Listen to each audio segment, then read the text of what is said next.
שלום לכם וברוכים הבאים למודול 13, מודול הבונוס בתוכנית מנהיגים לעתיד, התוכנית שתביא אתכם למכינה המיטבית עבורכם. המודול נועד למי שרוצה להבין מעט יותר מהי שנת שירות ולבחון אפשרות גם להתמיין לשנות שירות. זה יהיה מודול קצר שייתן את המאפיינים המרכזיים כדי שיהיה לכם נקודת התחלה שתוכלו לצאת ממנה. הסרטון הראשון מדבר על מהי שנת שירות. אז דיברנו על זה במודול השני.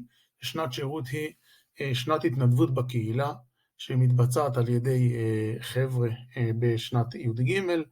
המתנדבים פועלים במספר מסגרות פנימיות, כפרי נוער, מדריכים, סניפים של תנועות נוער בעולם ובכל מיני מקומות נוספים אליהם הם נדרשים.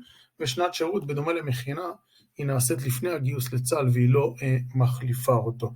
זאת אומרת, שנת שירות מחוברת למשימה לאומית דרך אחד מהגופים המשלחים שמפעילים את המשימה הזאת, והיא נותנת מענה מאוד רחב במקומות שזקוקים לצעירים רעננים וצעירות רעננות שיוכלו למקסם את היכולות שלהם לטובת הקהילה. אז זה הבדלים שדיברנו עליהם, אני רק מזכיר אותם כדי שיהיה לכם בסיס להשוואה. שנות שירות נמשכות כ10 חודשים עד 13 חודשים, מכינות שנתיות וחצי שנתיות פחות. שנות שירות מחולקות לקומונות בין 6 ל-12 משתתפים, מכינות שנתיות וחצי שנתיות מדובר על קבוצות הרבה יותר גדולות.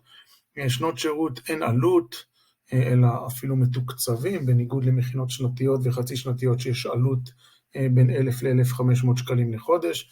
המטרות המרכזיות של שנת שירות זה משימות לאומיות התנדבותיות ברוח הארגון המשלח.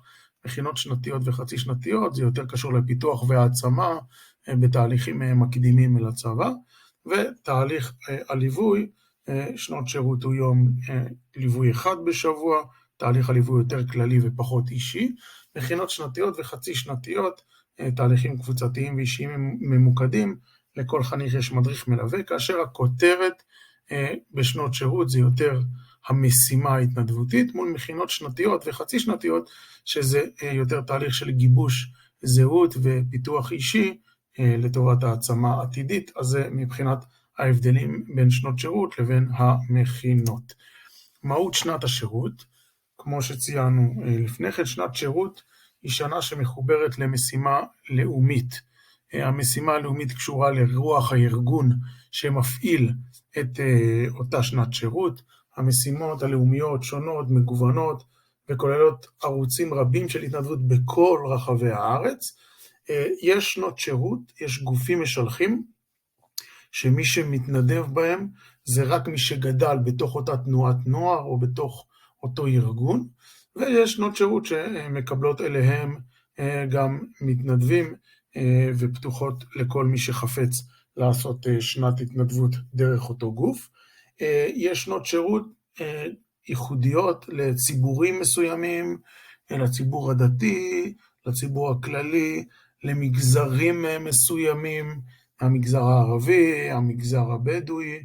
זאת אומרת, שנות שירות יודעות לתת מענה מאוד מאוד נרחב, וכמו שאנחנו דיברנו על המכינות, חשוב מאוד לעשות תהליך חקר מקדים כמו לפני ההגעה למכינות, כי בגלל השוני הרב, ובגלל הגיוון הגדול, ובגלל הייחודיות של כל תנועה וגוף משלח, חשוב להבין להיכן אתם מגיעים, כדי ששנת השירות שלכם תהיה שנה מעצימה ומיטיבה עבורכם.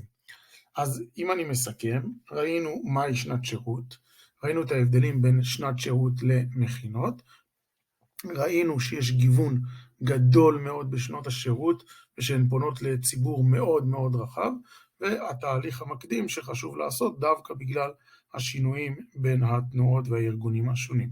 בסרטון הבא נדבר איך נראה לוז שבועי של שינשין בצורה גנרית, ונדבר על הדברים שהוא עושה באותו שבוע ביחד עם הקומונה שלו. אז נתראה בסרטון הבא.